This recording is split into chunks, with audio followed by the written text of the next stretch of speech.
헌신 예배로 하나님 앞에 드리는 이제 오후 첫 예배가 되겠는데, 우리가 이 오후 예배 때마다 하나님 앞에 내 자신이 드려지는 은혜가 임하기를 축원합니다.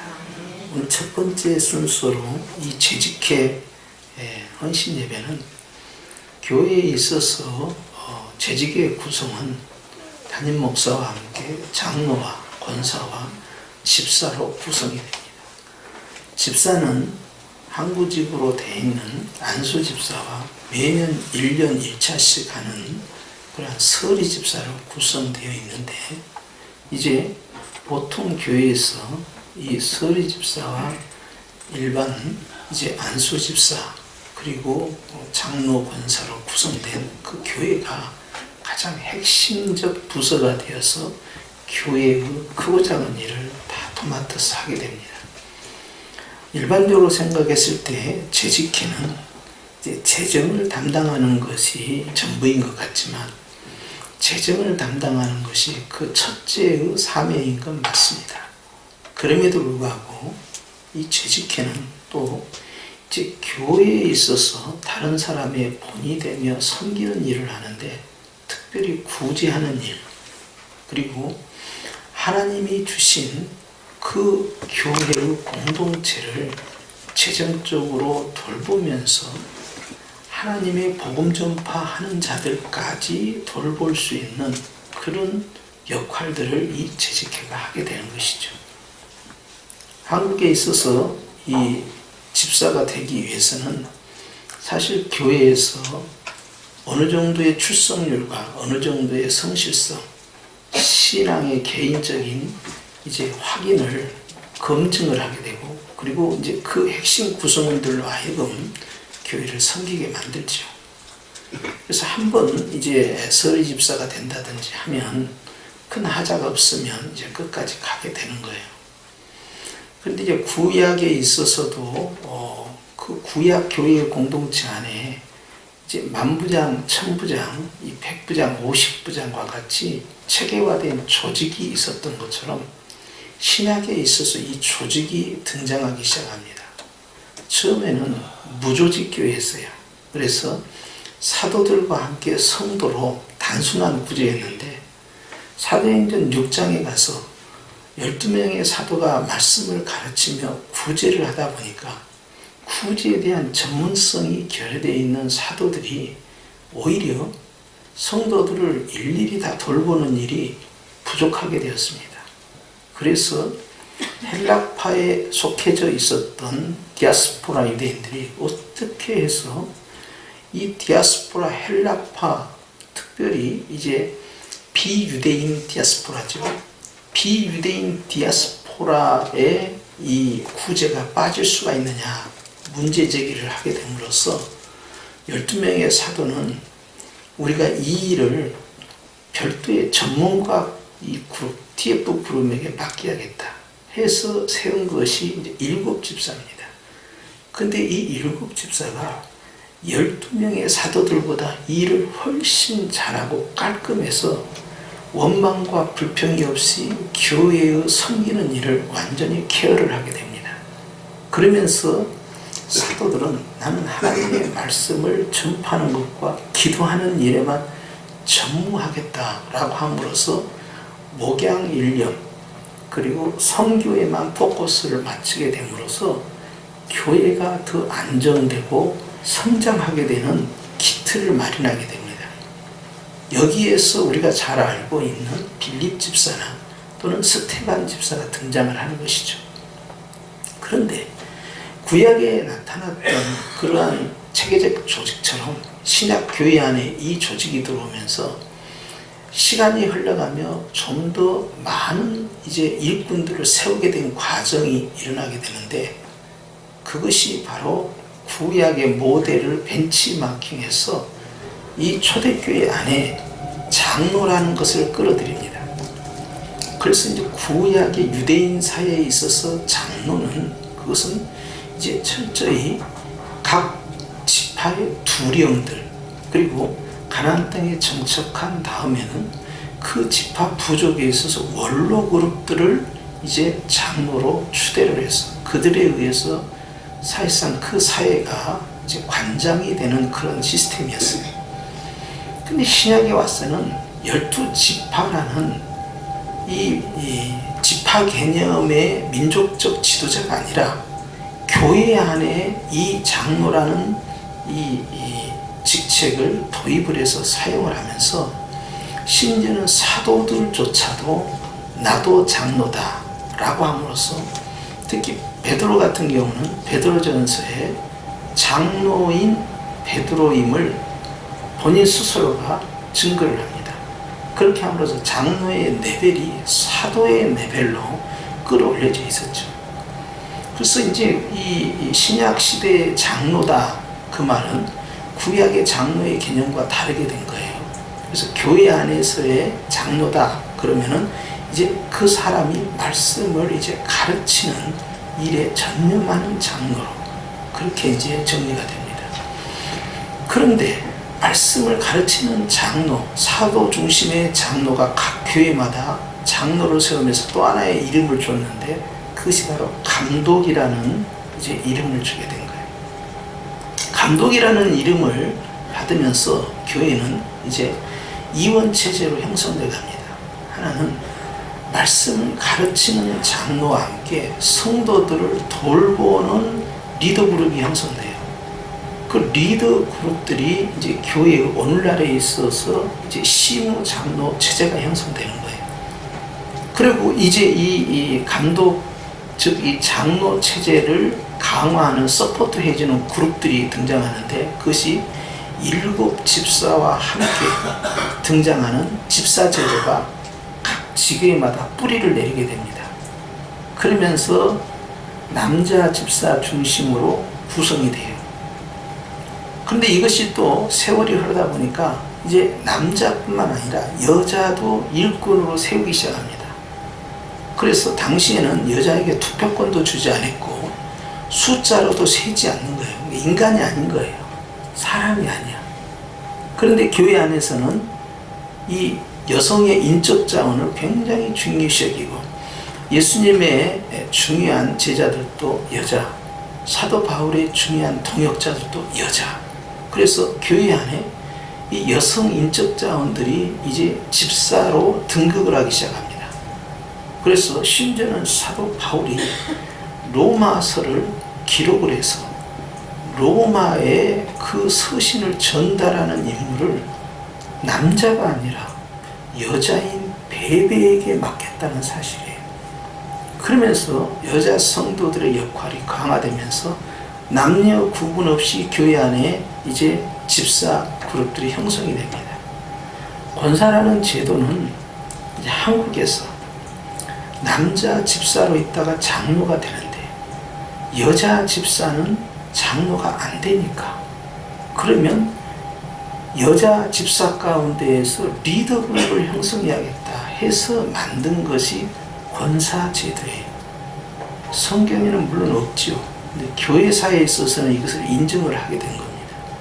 그렇게 함으로써 어느 교회는 어느 교단은 여자 장로도 인정하지만 이제 우리 장로교에서는 이제 남자 중심으로 그 직분이 진행이 되다가 여자 집사들을 끌어올려서 리더 그룹을 형성한 것이 바로 어머니 그룹인 권사 그룹들입니다.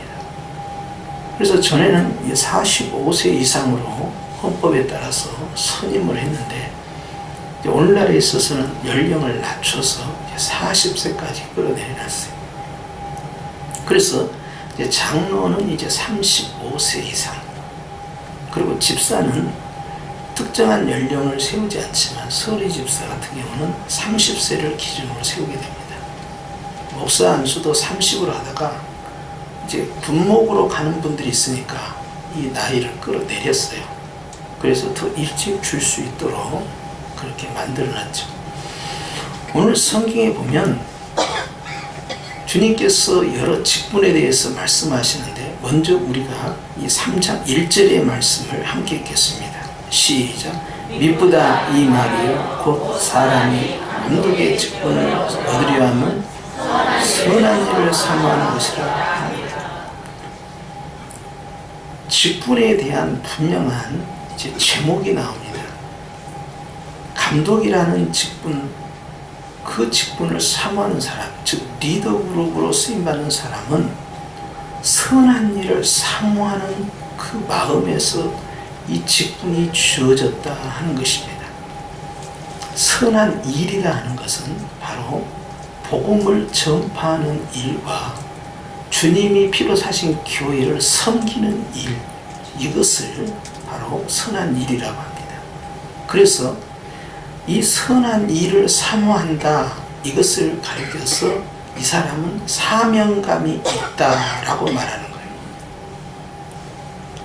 근데 사명감이 없이 배워서 학습을 해서 그 직책을 유지하는 사람이 간혹 나타납니다. 그러니까 너는 어떻게 해서 감독이 되려고 하느냐? 아버지가 신학교 가라고 해서 갔다. 이따 소리를 하게 되는 순간에 피차 불행한 사람이 되는 거예요. 이 길은요, 앞으로도 예수님 오실 때까지요, 꽃밭길이 아니에요. 이것은 고난의 길입니다. 그러니까 호의호식하고 잘 먹고 잘 살려고 하면 일찌감치 내려놔야 돼요. 그런데 80년대만 해도 목사라는 직업이 여성들에게 있어서 선호하는 남편 직업군의 2위였습니다. 그런데 20년이 지난 다음부터는 목사라는 직업군은요, 등수에 들지 못하고 결혼하지 못한 목사가 굉장히 많아요. 그래서 총회와 노회에서는 원래 30세 이상 기혼자에게만 안수를 주도록 되어 있었는데 안 되겠다. 그래서 결혼을 안 해도 결혼할 것을 전제 조건으로 안수를 주기 시작한 겁니다. 그만큼 이제 사모의 길에 동참하겠다 하는 사람이 굉장히 줄어든 거죠. 그런 상황 속에서 사명감으로 불타오르는 사람보다는 이것을 직업으로 받아들여서 진행하려는 사람이 간혹 나타나면요, 그 교회는 아주 끝장나는 거예요. 그러니까 오늘날 성도들이 담임 목사를 청빙을 할 때 뭐라고 생각하느냐? 외국에 유학 가서 PhD나 THD를 가지고 있는, 즉 박사학위를 가지고 있는 해외파를 데려와서 하겠다, 이 짓거리 하다가 무너지는 거예요.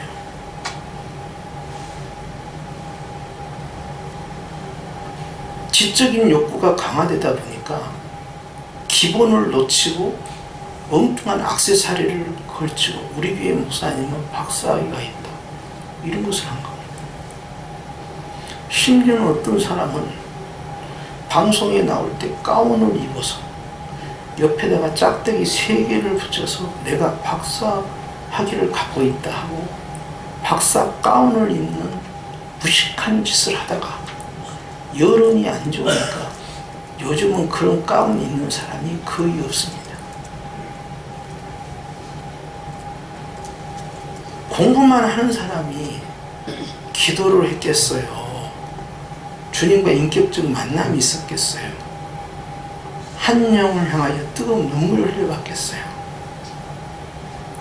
학자도 아닌데 교회 안에 이런 일이 벌어진 거예요. 장로를 세울 때는 여러 가지 몇 가지 본이 될 수 있는 기준이 있습니다. 오늘 나온 것처럼 가정을 어떻게 다스리느냐, 또 남을 섬길 수 있는 지도적 위치에 그 요건이 충족되어 있느냐 하는 것을 따져요. 그런데 이것이 교회 안에서 어떤 일이 벌어졌냐면 투표로 3분의 2를 얻다 보니까 이제 정치가 개입되기 시작한 거예요. 그래서 강남에 있는 저 S교회는 장로 되는 것이 국회의원 당선보다 더 어렵다라고 소문이 났고, 그래서 MB 시대 때 저 교회가 아주 타켓이 됐어요. 장로가 되려는 첫 번째 요건은 뭐냐? 주차장에 가서 안내를 해라. 그렇게 함으로 많은 사람들을 만나고 이 얼굴을 익혀야 된다. 이것이 된 겁니다. 그리고 우리가 신학교 때까만 해도 강남에 있는 아무개 교회와 아무개 교회 주차장에는 2스타, 3스타는 기본적으로 주차 안내를 한다 하는 소문이 났어요. 그런데 총회에서는 이것을 어떻게 지혜롭게 대처를 했느냐? 당회가 추천할 수 있다, 이렇게 바꿔놓은 겁니다. 전에는 헌법이 그렇게 되어 있지 않고 무기명 투표로 무조건 뽑아야 돼요. 인지도가 없으면 안 돼요. 주차장에 쓰고 두 번째 성가대에 들어가야 됩니다. 얼굴이 알려져야 되니까. 그리고 사람이 많이 모이는 부서로 들어가야 돼요. 그냥 중고등부나 청년부나 이런 데 들어가면 안 돼요. 왜냐하면 중고등부는 15세 이상의 투표권인데 어느 교회에서는 투표권을 제한을 하니까. 그래서 문제가 많았어요. 제 위에 있는 누님이 권사님이요, 믿음이 참 신실해요. 이 분당이나 할렐루야 교회를 나갔는데 이 전도폭발 훈련에 이거 강사예요. 그런데 어느 날 전화가 왔어요. 권사 심무 투표를 했는데 보기 좋게 떨어져 버렸대. 그러면서 다 하나님께서 하신 것이니까 괜찮다고 하는데 말투가 괜찮은 어투가 아니고 이 쓰라린 거예요. 빈충도 맞으면 아프다고. 그래서 섭섭하지요. 사실 떨어질 줄은 몰랐대요. 꽤 활동을, 그 당시에 한 5,000명 이상 모였지만 주 아무개 그러면 웬만하면 다 아는 사람. 그 김상봉 목사님하고도 아주 가깝고. 그런데 여지없이 한 방에 훅 나간 거예요. 그렇게 나가고 나니까 다음 될 때까지 더 겸손해집니다. 더 열심히 하려고. 그런데 적지 않는 교회가 이 투표 때문에 시험에 들어서 교회가 분열이 일어나고 시험에 들어 교회를 나가게 된 예가 한두 예가 아닙니다. 3장 1절에 선한 일을 사모한다 하는 것에 집중하지 못하는, 사명감이 없이 그 일을 맡으다 보니까 그 위치에서 가져야 할 덕목을 유지하지 못하고 교회가 시험에 빠집니다. 그리고 파당이 생기기 시작하고요. 직구로는 안 될 것 같으니까. 왜? 내가 장로 권사 떨어졌다고 그것 갖고 불평하면 좀 쪼잔해 보이잖아요. 그러니까 이제는 방향을 돌렸어. 이 커브 볼을 던지는 거예요. 다른 문제를 가지고 계속해서 공격해 들어오는 겁니다. 그러니까 이 시험에 빠져요. 얼마나 시험에 빠는지. 광명에 있는 목사님은 이제 이 투표는 말이죠, 우린 전부 제비뽑기다. 뭐다? 자격이 되는 사람을 안에다 집어넣고 통성으로 열심히 기도하고 뽑아. 그러면 장로. 뽑아. 그러면 권사. 그렇게 됐다는 거예요. 심지어는 내가 은퇴하는 원로 목사가 될 거냐 말 거냐 하는 것도 자기는 제비뽑기 하겠대. 성도들 앞에서. 인간이 해야지. 뭐든 다 제비뽑기 하면 또 안 돼. 그런데 그분은 그 주의요. 자, 상처가 있고 아픔이 발생을 했어요. 오늘 주님은 교회의 이 직책은요, 얼마나 성스러운 직책인지 몰라요. 큰 대교회 장로, 권사, 집사가 된다고 해서 어깨에 힘줄 문제가 아니에요. 지극히 작은 미자리 교회에서 이제 각 조직교회가 된 교회의 장로, 권사가 됐다고 해서 기죽을 일이 아니에요. 이것은 말이죠, 어느 공동체에서 뽑았던 정당한 절차에 따라서 선출이 된 그 장로 권사는 하나님 앞에서요, 천국 명부에 바로 들어갑니다. 아멘 하던가. 그러니까 굉장한 영적 프라이드가 있어야 되는데요, 큰 교회는 완전히 힘을 줘요. 작은 교회는요, 똑같은 장로끼리도 힘이 쫙 빠집니다. 그러니까 목사든 장로든 교세에 따라서 다른 사람 앞에서 당당할 수 있고 당당하지 못한 엉뚱한 일이 발생을 하는 거예요. 지금 한국교회가 망할 짓을 계속 하고 있는 거죠. 그래서 오늘 말씀을 보면 새로 입교한 자를 하지 말라. 이건 왜 그럴까요? 훈련이 덜 됐다 하는 것입니다. 계속 검증을 해야 한다는 거예요. 그리고 주님께서 이제 구체적으로 8절에 다음과 같이 말씀을 합니다. 8절을 읽습니다. 시작. 이와 같이 집사들도 정중하고 일부 이혼을 하지 아니하고 술에 임박이지 아니하고 더러운 일을 탐하지 아니하고, 여기까지는 하지 말라는 거예요. 그 다음에 하라는 겁니다. 9절 시작. 깨끗한 양심, 믿음의 비밀을 가진 자. 깨끗한 양심, 심령이 깨끗한 자는 하나님을 볼 것이요, 주님과의 관계 영서 심령 성전을 세운 자예요. 인격적으로 다듬어진 자입니다. 그리고 믿음의 비밀이라는 건 주님과의 인격적 만남, 그 안에 복음이 들어있다는 거예요.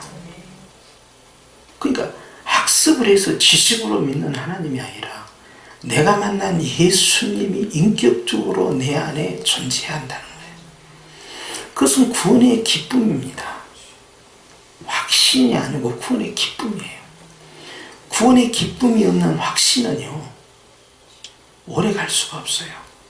그리고 주님의 일을 자원하는 마음으로 섬길 수 없습니다. 나에게 기쁨이 있으면 나는 언제든지 헌신합니다.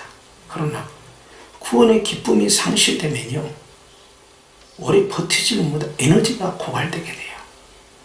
아는 것과 믿는 것에 이제 벽이 생기기 시작하는 것이죠. 그렇기 때문에 10절에 이렇게 말씀합니다. 시작.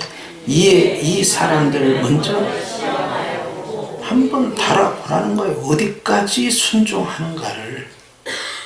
어디까지 순종하는가. 내가 할 수 있는 데까지만 하는 것이 무슨 순종이냐고요. 내가 할 수 없는 것을 순종해야 그게 순종이지. 남이 할 수 있는 것은 의미가 없어요. 남이 할 수 없는 걸 내가 순종했기 때문에 의미가 있는 거예요. 그렇기 때문에 오늘 주님은 먼저 검증할 수 있는 그러한 과정을 반드시 세워야 한다. 훈련이 안 되면 안 된다는 것입니다. 10절 하반절이 그 후에 책망할 것이 없으면 그랬어요. 이 훈련에 대해서 패스가 돼야만이 이 사람을 집사의 직분을 맡게 해야 한다. 그러니까 집사를 주면 네가 열심히 하겠지, 그렇게 해서는 안 된다는 이야기예요. 열심히 하는 사람에게 직분을 줘야 되고, 또 하나는 믿음의 비밀을 가지고 있어야 돼요. 그것이 그 사람의 열정입니다. 주님과의 인격적 만남이 있을 때 그 열정이 시작돼요. 그런데 배우기는 잘 배우는데 이 머리만 걷지 가슴이 뜨겁지가 않아요. 혼자 주님 앞에서 깊은 영적 만남과 눈물의 기도, 십자가의 그 어마어마한 그 사랑을 온몸으로 느끼며 나 같은 죄인을 위하여 주님께서 죽으셨다는 말인가, 깊은 깨달음이 그 안에 존재하지 않는데 어떻게 리더 그룹이 되겠냐는 거예요. 왜 그러냐면 교회는 육의 조직이 아니고 영의 조직이기 때문에 영적 만남이 반드시 있어야 나의 사역이 단순한 봉사 서비스가 아니라 단순한 기능을 기부하는, 재능을 기부하는 이 차원을 뛰어넘어서 하나님 앞에 상달되는 영적인 섬김이 돼야 된다. 그리고 성령이 그 안에 개입을 해야 되는 거예요. 그러니까 어느 정도 봉사를 잘하냐, 그것은 중요치 않다는 거예요. 그리스도를 만나야 된다는 거고, 그리스도를 통하여 변화가 있어야 돼요. 그리고 주님은 그 사람이 책망할 것이 없으면 세워야 한다 하는 것입니다. 여러분, 모든 직분이 마찬가지예요. 주님께서는 이 시대에 쓰는 리더 그룹들이요, 철저히 연단과 훈련을 시킵니다. 하나님께서 그의 성품과 그의 삶을 다루어 가시는 거예요. 그러면서 깎고 또 깎습니다. 동글동글하게. 그런데요, 놀라운 사실은 연단 없이는 결코 이것이 이루어지지 않는다는 거예요. 근데 연단을 받으면 너무 힘이 들어요. 눈물도 많고 너무 괴로운 거예요.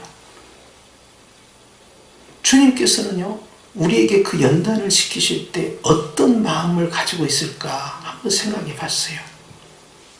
내가 흘리는 눈물보다 우리 예수님은 훨씬 더 많은 눈물을 흘리실 것이다. 왜? 제자리에서만 종종거리고 있는 모습이 너무 안타까워. 아이가 태어났는데 이 아이가 1살이 돼도 3살이 돼도 10살이 되어도 걷지도 못하고 말도 못하고 스스로 대소변도 못 보고 나중에 20살, 30살이 돼도 똑같이 그러고 있다면 어찌 되겠습니까?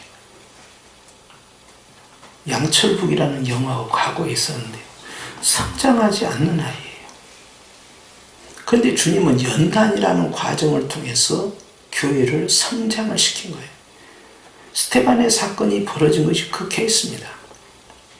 교회가 몸집이 승승장구했어요. 그래서 슈퍼 메가처치를 형성할 만큼 강력한 교회로 어머니 교회가 성장을 했어요. 그런데 그 예루살렘 교회의 약점이 뭐였냐면, 주님이 처음 지시한 것처럼 사마리아와 땅끝으로 빠르게 나가줘야 되는데 사도들이 그 지시를 내리지 않고 계속 양육만 하고 훈련만 시키고 파송해주지 않는 거예요. 그러니까 단일 교회로서 똘똘 뭉쳐만 있어요. 그 안에만. 심지어는 외국에서 여행 온 순례객 디아스포라들조차도 갈 생각을 안 합니다. 그때 주님은 스테반을 들어서서요, 선교 역사에 있어서 전무후무한 사건을 만들지요.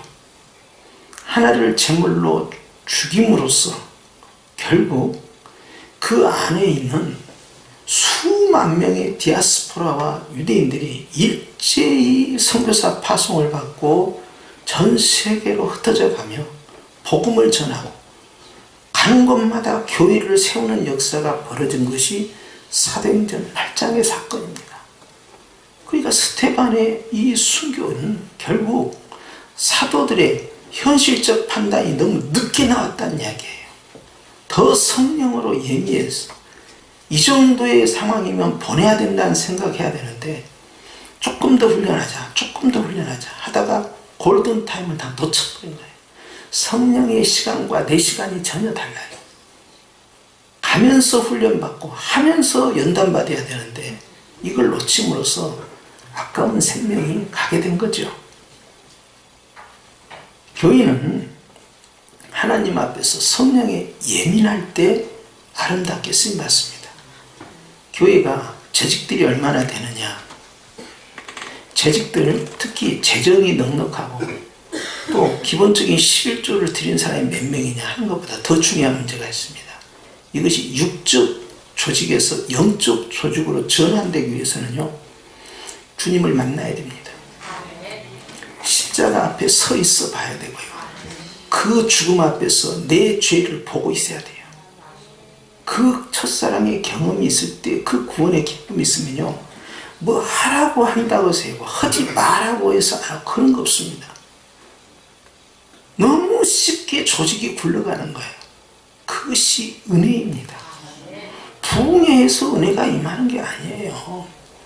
그렇게 감정적으로 붕 뜨게 하고 일주일, 2주일 지나면 예화밖에 남지 않고 그걸 왜 하는 거예요?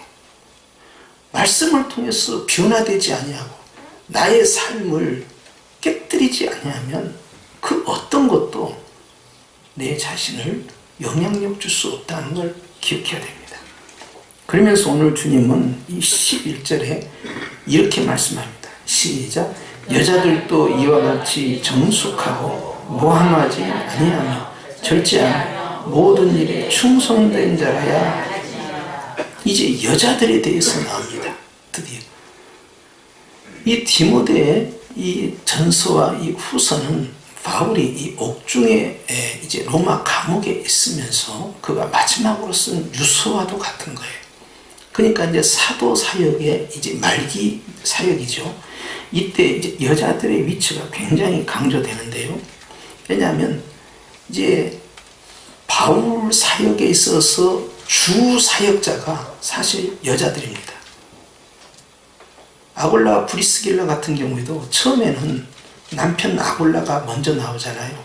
그런데 사역이 진행될수록 딱 이름을 바꿔버립니다. 그래서 브리스길라와 아골라 이렇게 가는 거예요. 그러니까 왜 성경에서 아내를 먼저 앞에 내세웠겠냐? 사역이 훨씬 활발해진 겁니다. 아내가. 그런데 오늘 여자들에 대해서 말씀합니다. 리더 그룹의 여자들은 어떻게 해야 되느냐? 정숙해야 한다. 말을 적게 하는 거예요. 말을 많이 하면 실수를 합니다. 저는 청년 때 말씀을 들을 때 어떻게 하면 이것을 할 수 있을까? 실수를 안 하는 방법 가운데 첫째는요, 말을 않고 참는 건데 그것이 얼마나 어려운가를 깨달았어요. 말을 하는 것보다 말을 안 하는 것이 너무 어렵더라고요. 근데 정숙한 자는요, 듣는 일에 더 은사가 발달되어 있어요.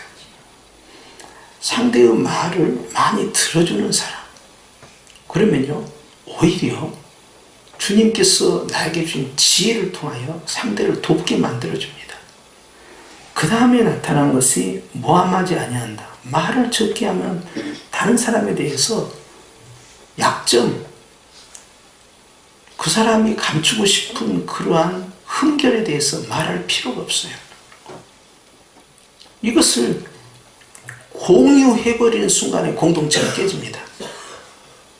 그러니까 남의 약점에 대해서 알 필요도 없고 알려고 할 필요도 없는 거예요.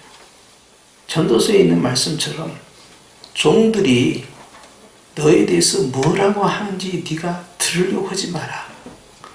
너도 네 상전을 욕할 때가 있지 않냐? 하는 거예요. 남이 나에게 뭐라고 하는 거에 대해서도 중요하지 않고 다른 사람에 대해서 약점을 아는 것도 중요한 게 아닙니다. 그러니까 우리 조상들은 유교에 있을 때는 못 볼 것 보고 못 들을 것 들으면 소금물을 갖다가 씻고 눈 비비고 털어버린 거예요. 그런데 여기에 보면 모함하지 아니한다 하는 것은 관계를 굉장히 부드럽게 만들어 간다는 것이죠. 장점을 보고 칭찬을 많이 해주는 거예요. 단점은 어떻게 합니까? 입을 다무는 거죠. 왜냐하면 주님도 아셔요. 주님이 내 단점을 계속 지적하잖아요. 난 못 삽니다. 그런데 나는 열등감에 빠져 있는데 주님은 자꾸 나의 장점만을 부각시켜줘요. 주님은 나의 허물을 덮어주는데 내가 다른 사람 허물에서 말할 이유가 없는 거예요. 그렇기 때문에 하나님이 의롭다 하신 자를 누가 정죄하겠냐. 모함하지 말고 흠결에 대해서 말하지 말라는 거예요. 그것을 알아서 뭔 도움이 되겠냐는 거예요. 삶을 통해서 하나님께 예배가 되려면 주님이 원하지 아니한 것들은 철저히 제거하는 겁니다. 재직회 공동체 가운데에서 흔히 범할 수 있는 것이 남자든 여자든 마찬가지죠. 다른 사람 이야기는 칭찬 중심으로 가야 한다. 할렐루야. 그래서 세 번째로 말씀하는 것은 절제하며 그랬어요. 이 절제라는 것은 생활 속의 절제인데요. 그것은 다른 하나님이 원하지 아니한 것을 할 수 있는데도 안 하는 거예요. 그래서 바울은 복음 안에서 모든 것이 가하다. 그러나 다 유익하진 않다. 내가 모든 걸 다 할 수 있지만 그러나 나는 하지 않겠다 그랬어요. 그 자유를 제한시킬 거예요. 스스로. 나는요 얼마든지 복음 안에서요 내 스스로 마음껏 움직일 수 있고요 내가 다른 어떤 일들을 진행시킬 수도 있어요.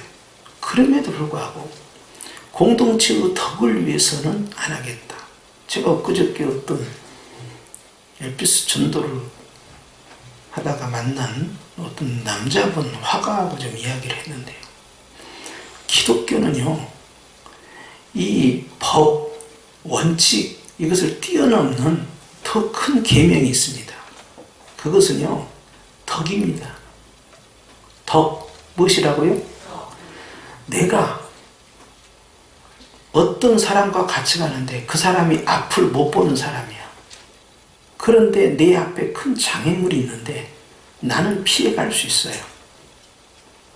그런데 뒤에 있는 사람은 그것을 못 보고 지나가다 넘어질 수 있으니까 그 사람은 생각하기에 앞서가는 사람이 나를 바른 길로 인도해 주지 않았구나, 또는 나를 힘들게 하려고 저 장애물을 세우는 것이 아니냐라고 오해할 수 있는데, 그것을 그의 요청과 상관없이 또 내가 세운 장애물이 아닌데 그것을 치워주는 거예요. 그것이 적극적 사랑인데요, 이걸 덕이라고 합니다. 그러니까 편법도 아니고 불법도 아니야. 그런데 적극적 사랑이 결여되어 있으면 내가 물러서는 거예요. 법이냐 아니냐는 두 번째 이야기입니다. 그것이 기독교 윤리에 있어서 덕이라는 개념이에요. 그러니까 법 갖고만 싸우면은 이거 결국 법원까지 가는 거예요. 근데 그 이전에 법을 뛰어넘는 덕을 끄집어내야 됩니다. 불법은 아니고 편법도 아닌데 이것은 피차간의 덕이 되지 않고 하나님의 영광을 가리는 것이니 내가 하지 않겠다 하는 것이 주님이 원하는 우리의 삶의 모습이라는 것. 절제는 바로 이와 같습니다. 내 자신만을 위한 것이 아니고 다른 사람을 배려해 주는 거예요. 복음 안에서 나는 고기를 먹을 수 있다. 그러나 상대방이 생각하기에 우상에게 갖다 바치고 장사한 거 그거 사다 먹을 수 있느냐, 나는 야채를 먹을란다 라고 하니까 고기 먹는 사람이 저렇게 복음 안에서 자유함을 모르는 무식한 것들이 있느냐 라고 하고, 야채를 먹는 자들 어떻게 해서 저런 더러운 음식을 먹을 수 있냐라고 말을 한다. 그런데 믿음이 강한 너희는 믿음이 약한 채소를 먹는 저 사람들을 위해서 네가 고기를 안 먹을 수는 없니? 그것이 덕입니다. 내가 옳으냐 그러냐가 중요하지 않다는 거예요. 나는 아무 잘못 안 했는데도 상대를 배려하고 물러서는 것이 그것이 절제입니다. 모든 일에 충성된 자라야 리더그룹을 세운다는 거예요. 이것도 한번 시켜보고 저것도 한번 시켜보라는 거예요. 어디까지 순종하는가, 어디까지 일하는가, 얼마만큼 그리스도의 관계가 잘 돼 있고 복음에 열정이 있는지, 예수님에 대한 그 구원의 첫사랑 속에서 얼마나 감격하며 자원하는 심정으로 사명을 감당하는지. 영안이 뜨게 되면 내가 다니는 직장, 내가 하는 사업보다 교회에서 부여한 그 직책을 더 소중히 여겨야 돼요. 주님을 진정으로 만난 사람은 교회에서 강대상에서 선포된 그 직책이 하나님께서 나에게 주시는 하늘의 상급이라는 사실을 믿고 수행해 가는 것이에요. 그러니까 장로는 교회가 세우는 게 아닙니다. 법적으로는 노예에서 허락을 받아서 교회에서 세우지만, 그러나 실은 하나님이 세우시는 거예요. 집사도 마찬가지고 권사도 마찬가지입니다. 내 명부가 하늘에 있다고 믿는 사람이 바로 영적 사역을 할 수 있는 거예요. 그래서 오늘 모든 일에 충성된 자라야 할지니라. 12절을 담기겠습니다. 시작. 집사들은 한 아내의 남편이 되어 자기와 자기 집을 잘 다스리는 자일지니 그랬어. 이것은 교회에서만 잘하고 남에게만 잘하지 말고 집에서도 잘해라 하는 것이에요. 특히 열심히 특신인 우리 성도님들은 가정에서도 동일한 열정과 배려와 헌신이 있어야만이 가정이 화목합니다.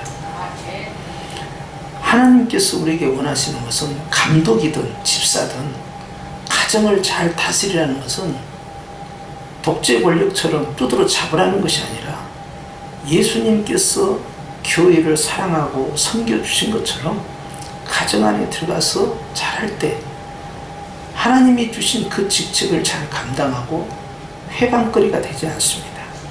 그런데 내가 덕을 가정 안에서 세우지 못하게 되면 자녀들이나 가족들이 또 친척들이 우리를 멀리하게 되고요. 교회 다니는 것들은 다 저런 식으로 한다고 하면서 비난하게 되는 것이죠.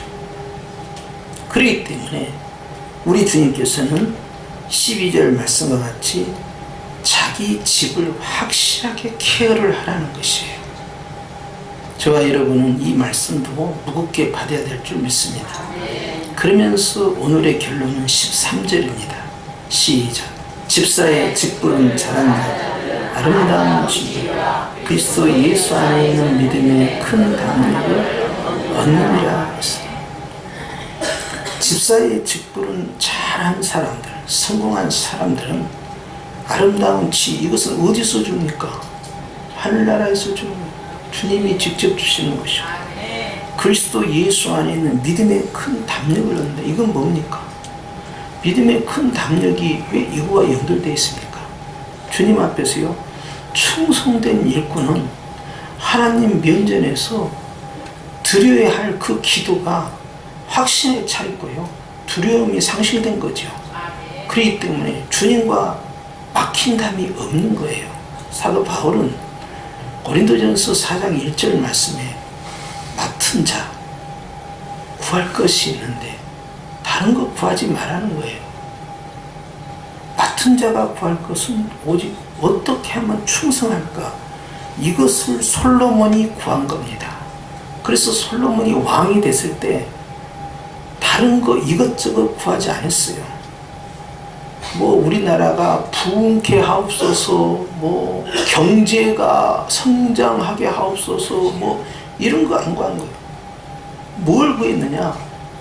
이 사명을 잘 감당했어요. 사실 솔로몬이 막둥이 아닙니까? 그것도 본처 자식이 아니에요. 정말 불륜의 가정에서 태어난 사람 아니에요? 밧세바를 부인으로 나중에 드렸지만 너무나 슬픈 가정사가 있는 사람이에요. 그리고 자기 형은 어렸을 때 하나님의 심판으로 죽어버렸습니다. 밧세바의 둘째 아들 막둥이, 얼마나 이 컴플렉스가 있어요. 이 적자들이 봤을 때는 웃기는 사람이지. 그런데 솔로몬은 이것은 하나님이 나에게 준 사명이다. 그래서 아버지가 3000번제를 드린 것처럼 자기는 1000번제를 드리고 가서 하나님 앞에 주님 지혜를 주옵소서, 내가 사명을 감당하겠습니다. 맡은 자가 구할 것은 충성이니까 주님이 구하지 아니한 것까지 다 더불어 주셨다는 사실이에요. 굉장히 기도를 심플하게 단순화시켜 나가는 거예요. 불안해하면 안 됩니다. 많이 구한다고 해서 많이 임하는 게 아니에요. 제대로 똑바로 하나만 딱 잡으면 나머지는 다 자동으로 열린다니까요. 그것을 놓치면 안 돼요. 그러면 심령이 산만해지지도 않습니다.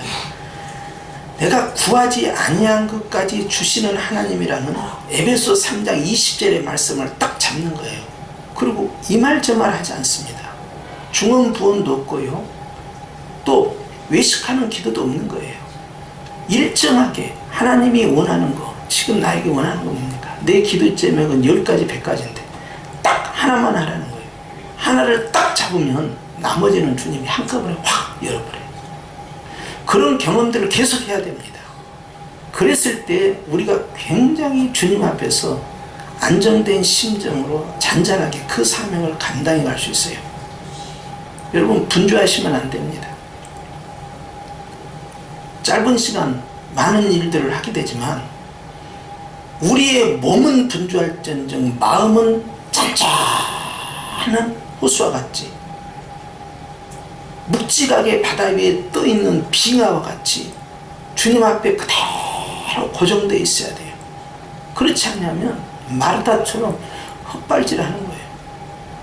예수님 음식 대접하다가 오히려 보다 중요한 말씀 듣는 일을 소홀히 해버린 거예요. 주님은 마리아가 하는 일이 잘못됐다는 건 아닙니다. 그러나 보다 더 나은 것을 선택했으면 좋을 뻔했던 거예요. 그런데 동생이 하는 일에 대해서 태클을 건 이유는 마르다가 생각했을 때는 말씀 듣는 것보다 주방에 가서 일하는 것이 더 우선이고 더 소중하다고 자기 판단을 내린 겁니다. 예수님은 절대 편들지 않은 거예요. 주님의 뜻이 전혀 다른 거죠. 그런다고 해서 뭐 앞으로 우리 봉사하지 말고 맨날 성경 공부만 하자, 그러라는 것은 아닙니다. 주님이 원하는 것이 무엇인가를 제대로 초점을 잡으라는 거예요. 여러분들은 이제 금년 2019년 한 해에 이 성현교회라는 공동체를 섬기는 일꾼이 되었습니다. 어깨에 견장이 붙으면요, 계급장과 함께 하나님의 묵직한 책임이 있고요, 많이 받은 자에게는 많이 달라고 합니다. 하나님께서는요, 그 직분에 대해서 충성된 일꾼에게 분명코 은혜와 복으로 역사하십니다.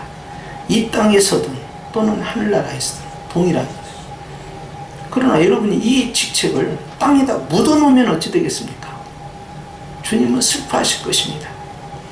모든 일에 충성된 일꾼으로 쓰임받기를 원하는데 어찌하여 내가 너에게 맡긴 그 직책을 영적인 직분이거늘 어찌하여 육적인 직분처럼 땅에다 묻어놓느냐? 그 직책을 위로 올려야 된다. 올리는 방법은 하나죠. 충성입니다. 할렐루야.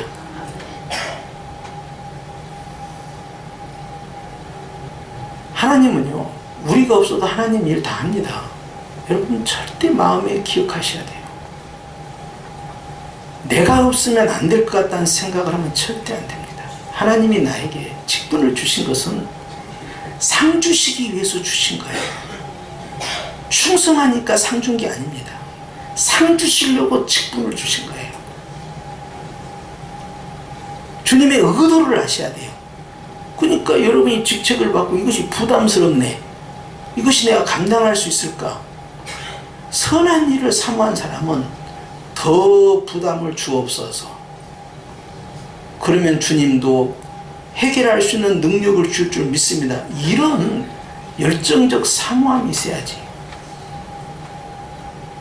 그것을, 선한 것을 양보하겠다는 핑계로 열조리 피해가면요, 주님이 어떻게 그 사람에게 축복의 창고를 열겠냐 하는 거예요. 주님은 우리 없이도요, 주님 일 잘 진행하셔요. 내가 아니면 안 된다는 생각 내려놔야 됩니다. 나를 쓰신 주님 영광 받으시옵소서. 이 자세가 가장 중요한 거예요. 저는요, 못하겠다 안 하겠다는 소리를 좀 안 듣고 싶어요. 내가 순교하라고 했습니까? 내가 이슬람 지역에 가라고 했습니까? 재직들은 대답해 보라고. 뭐가 그렇게 힘드냐고, 뭐가 그렇게 어렵냐고. 그까지 끝이 뭔데? 아니 종말에 가서 더 큰 환난과 시험이 올 때는 이 뒷감당 어떻게 하려고 그러니까. 이런 것이 뭐예요? 왜 우리가 이걸 못 극복합니까? 무엇이 우리를 끌어내리고 있습니까? 여러분, 이건 아무것도 아니고 주님 앞에서 별것도 아닌 것들이에요. 이것이 여러분을 지배하면 안 됩니다. 여러분이 어떤 존재입니까? 영적인 존재예요. 하나님이 특별히 세우신 일꾼들입니다. 우리가 감당치 못할 일이 없는 거예요. 성령교회는요, 하나님이 세우신 교회입니다. 2019년에 하나님이 우리에게 주신 각자의 직분이라는 나무를 확실하고 뚜렷하게 성장을 시켜야 돼요. 왜 그런지 아십니까? 이유는 딱 하나입니다. 내가 주를 사랑함으로 주님을 기쁘시게 하기 위해서 할 뿐이요. 교회에 성장하기 위해서 전도하라는 것이 아닙니다. 이 싸움을 잘 하셔야 합니다. 주님을 사랑함으로 주님을 기쁘시게 하기 위해서 복음을 전파할 뿐이에요. 전도를 많이 해서 교회를 성장시키고 우리 교회 재정을 안정시키고 이런 생각이 들어간 순간부터 주님은 슬퍼하시는 거예요. 본질에 충실하면 교회는 일어설 수 있습니다. 반석위에 세운 교회는요, 아무도 흔들 수가 없어요.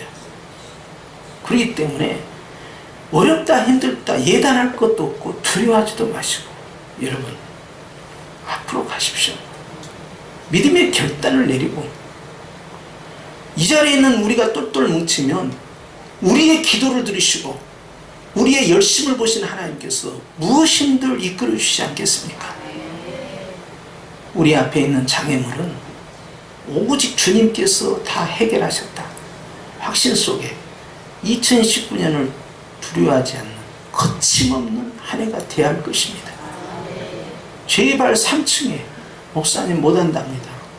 이것 좀 안 되렸으면 좋겠어요. 저도 충분히 기도합니다. 충분히 배려합니다. 당회장이요, 힘이 빠져버려요. 하고 싶은 마음이 없어져버려요. 야, 뭐하고 있다냐 지금. 저도요, 처세술 좋아요. 제가 우리 노예 정치부장입니다. 제가 요령 피워서 한번 일해볼까요?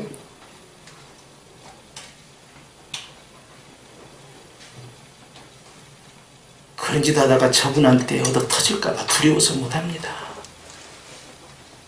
여러분, 하나님 보시기에 우리는 최선을 다해서 섬기는 거예요. 그러면 주님이 나를 어여삐 보시는 거예요. 할렐루야. 2019년은요, 더 이상 우물쭈물할 시간이 없어요. 제가 온 지 햇수로 3년입니다. 언제까지 목사님이 나 좋아하는 거 하는 거 한번 볼까? 나에게 관심 있는 거 없나? 지금 제 같은 사람이 뭐가 중요하냐고 지금. 이 교회 영적 당회장은 예수님 아닙니까? 나는 항상 그 믿음으로 살아요. 내가 담임 목사지만 나는 주님의 영원한 부목사입니다. 그래서 나도 지시받고 살아요. 여러분,